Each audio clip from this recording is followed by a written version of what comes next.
सोचो आप ऑफिस में हो और कोई ऐसी गलती कर दो जिससे आपकी कंपनी को 5 से 10,000 रुपए का नुकसान हो जाए।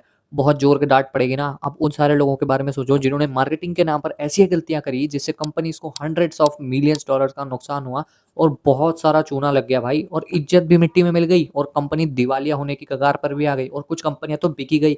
तो आज हम बात करेंगे हिस्ट्री की टॉप 5 सबसे बड़ी मार्केटिंग डिज़ास्टर की, वो बड़ी-बड़ी कंपनी जिन्होंने ज़्यादा शाना बनने के चक्कर में अपना सब कुछ ही डुबा दिया। Number 5 Hoover free flights. 1992 में ब्रिटेन में हूवर नाम की एक फेमस वैक्यूम क्लीनर कंपनी थी। उनकी सेल्स थोड़ी बहुत डाउन चल रही थी, तो उनकी मार्केटिंग टीम ने एक बहुत ब्रिलियंट सा आइडिया निकाला, एटलीस्ट ब्रिलियंट उन्हें लगा।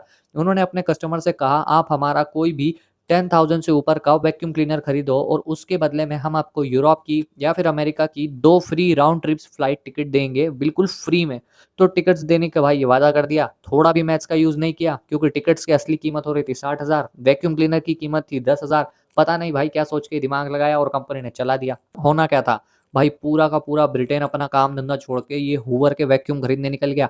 वैक्यूम खरीदने के लिए लोग ऐसे पागल हुए कि जो वैक्यूम खरीदा हुआ जो बॉक्स था, वो बॉक्स भी वहीं छोड़ देते और फ्री फ्लाइट की टिकट के लिए लाइन में लग जाते। उनसे बोलते लाओ फ्लाइट की टिकट दो। भाई हूवर इतनी डिमांड हैंडल भी नहीं कर पाया और उन्होंने टिकट देने से मना कर दिया। और फिर क्या था भाई, अगर टिकट देने से मना कर दिया तो लोग तो भड़क ही जाएँगे और हुआ भाई, लोग उन पर भड़क गए, उन पर केस कर दिए, दर्जनों केस हुए। इनकी ये गलती इनको 500 करोड़ रुपए का नुकसान दे बैठी और आखिरी में हुआ क्या, हूवर को अपनी पूरी यूरोपियन डिवीजन को बेचना पड़ गया।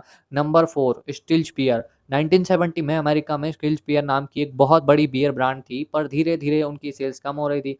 अपने आप को उन्होंने टफ और मैनली दिखाने के चक्कर में 1977 में एक एड कैंपेन चलाया जिसका नाम था लिव लाइफ। इन्होंने उस एड में बियर को एंजॉय करते हुए नहीं दिखाया, बल्कि एड में बड़े-बड़े खतरनाक गुस्से वाले लोग खड़े कर दिए, जैसे कोई खूंखार दिखने वाला बंदा। पीछे से एक वॉइस बोलता था, क्या आप कोई दूसरी बियर ट्राई करेंगे? फिर वो एक्टर कैमरे में देखता और बहुत जोर से घूरता और बोलता, ऐसे घूरता जैसे कि वो खून ही कर देगा। लोगों को कंपनी का ऐड ऐसा लगा जैसे वो उन्हें धमकी दे रहा है और लोगों ने वो बियर पीना ही छोड़ दिया। लोगों को लगा कि ये लोग अगर ये कंपनी की बियर नहीं पिएँगे तो लोग इन्हें घर पर आके मारेंगे। तो पूरा का पूरा सेल्स पाताल में गिर गया। मार्केटिंग टीम को लात मारकर बाहर निकाल दिया। पर नुकसान तो हो चुका था। बियर का नाम हमेशा के लिए खराब हो ही गया था। फिर बाद में उसके कॉम्पिटिटर जो थे उन्होंने उस कंपनी को बहुत सस्ते में खरीद लिया। Number 3 Pepsi. 1992 में फिलिप्स के मार्केट में पेप्सी को कोका कोला को हराना था। उन्होंने कॉन्टेस्ट निकाला जिसका नाम था नंबर फीवर। पेप्सी की हर बॉटल पे एक कैप के पीछे 3 डिजिट का नंबर था। उन्होंने अनाउंस किया था कि जिसको भी एक लकी नंबर निकलेगा उसको 1 मिलियन पेसोस तकरीबन 30-40 लाख रुपए का रिवॉर्ड मिलेगा, जो यहाँ के आम लोगों के लिए जैकपॉट से कम नहीं था। फिर होना क्या था, कैंपेन सुपरहिट हुआ, पेप्सी की सेल्स करीब 40% बढ़ गई, सब लोग पेप्सी ही पी रहे थे। पर फिर वो रात आई जब विनिंग नंबर अनाउंस होना था और वो नंबर पता है क्या था? 349। पर यहाँ पर हुआ एक महागलत कंप्यूटर का ग्लिच। फैक्ट्री की गलती से नंबर 349 सिर्फ एक कैप पर प्रिंट होना था, पर वो प्रिंट हो गया पूरी 8 लाख बॉटलों की कैप पर और अचानक से लाखों लोगों को पता चला कि अब वो करोड़पति बनने वाले हैं। जब पेप्सी ने इतने सारे पैसे देने से मना कर दिए तो पूरे देश में दंगे शुरू हो गए। लोगों ने पेप्सी के ट्रक भी जला दिए, वेयरहाउस पर बॉम्ब फेंकना चालू कर दिया और पेप्सी पर हज़ारों केसेज़ हुए और इसके कंपेंसेशन में पेप्सी को 20 मिलियन से ज़्यादा पैसे भरना पड़ा और वहाँ पर भाई पेप्सी का नाम पूरी तरह से मिट्टी में मिल गया था। Number 2 new Coke. भाई ये तो बहुत ही फ़ेमस है। इसे बिज़नेस की सबसे बेकार मार्केटिंग डिसीजन माना जाता है। 1985 में कोका कोला पेप्सी के बढ़ते क्रेज़ से डर गया तो उन्होंने सोचा कि हम एक अपनी 99 ईयर ओल्ड सीक्रेट फ़ॉर्मूला को बदल देते हैं और उसे थोड़ा-सा और मीठा बना देते हैं। उन्होंने इसका नाम रखा न्यू कोक। जब उन्होंने मार्केट में लॉन्च किया तो लोगों को ब्लाइंड टेस्ट करवाया, तो लोगों को नया टेस्ट पता नहीं कैसे थोड़ा बहुत पसंद आ गया। मार्केटिंग टीम फुल कॉन्फिडेंस में आ गई, उन्होंने पुरानी कोका कोला को बनाना ही बंद कर दिया। पर वो लोग एक चीज़ भूल गए जो कि था इमोशनल अटैचमेंट। फिर होना क्या था, अमेरिका की पब्लिक अचानक से गुस्से में आ गई क्योंकि उन्हें वो कोका कोला का टेस्ट बाद में बिल्कुल भी पसंद नहीं आया, एकदम बकवास।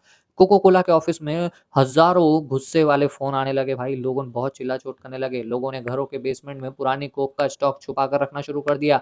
लोग रोड पर बोर्ड लेकर खड़े हो गए कि हमसे हमारी पुरानी कोक वापस दो। और फिर होना क्या था भाई, ये इतना बड़ा डिज़ास्टर बन गया कि इससे करोड़ों रुपए का नुकसान हो गया और इसको 79 डेज़ के अंदर ही कोका कोला के सीईओ को टीवी पर आकर माफ़ी माँगनी पड़ी और अपने पुराने कोका कोला के फ्लेवर को कोका कोला क्लासिक के नाम से वापस लाना पड़ा। Tropicana packaging redesign. भाई ये तो बहुत ही ज़्यादा खतरनाक था। 2000 में पेप्सिको की कंपनी ट्रॉपिकाना दुनिया की सबसे बड़ी ऑरेंज जूस ब्रांड थी। हर कोई उन्हें पैक पर बनी एक बड़े से संतरा और स्ट्रॉ से लेकर पहचानता था। उसे देखकर ही लोग पहचान लेते थे कि ये इस कंपनी का ब्रांड है, इस कंपनी का जूस है। पर 2009 में उनकी मार्केटिंग टीम को कुछ चुल मची, उन्होंने सोचा कि मॉडर्न और मिनिमलिस्टिक डिज़ाइन तैयार करते हैं। तो भाई हुआ ना क्या था, उन्होंने डिज़ाइन एजेंसी को $35 मिलियन करीब 250 करोड़ से ज़्यादा रुपए दिए और अपनी पुरानी जो ऑरेंज की फ़ोटो लगी हुई थी उसको हटाकर एक अजीब-सा ग्लास जोड़ दिया और उसमें मॉडर्न से फ़ॉन्ट लगा दिए और उन्हें लगा कि पब्लिक बोलेगी वाओ! कितना कूल पैक है। पर हुआ भाई इसका उल्टा। जब लोग सुपरमार्केट में गए तो उन्हें ट्रॉपिकाना का डब्बा ही नहीं मिला। लोग ढूँढते रह गए कि भाई वो स्ट्रॉ वाली मौसम्बी कहाँ गई?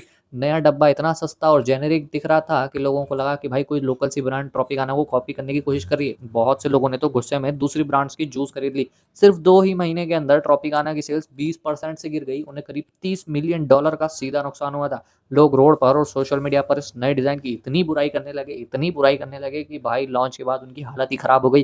ट्रॉपिकाना ने बिल्कुल से घुटने ही टेक दिए और अपना जो नया सा ग्लास था उसको उठा के डस्टबिन में फेंक दिया और पुरानी मौसम्बी और नली को लेकर वापस आ गए। तो दोस्तों ये थी दुनिया की 5 सबसे बड़ी मार्केटिंग मिस्टेक्स। इनमें से आपको कौन-सी सबसे ज़्यादा अमेज़िंग लगी? आप कमेंट करके ज़रूर बताओ और ऐसी और वीडियो के लिए चैनल को सब्सक्राइब करो। मिलते हैं अगली वीडियो में।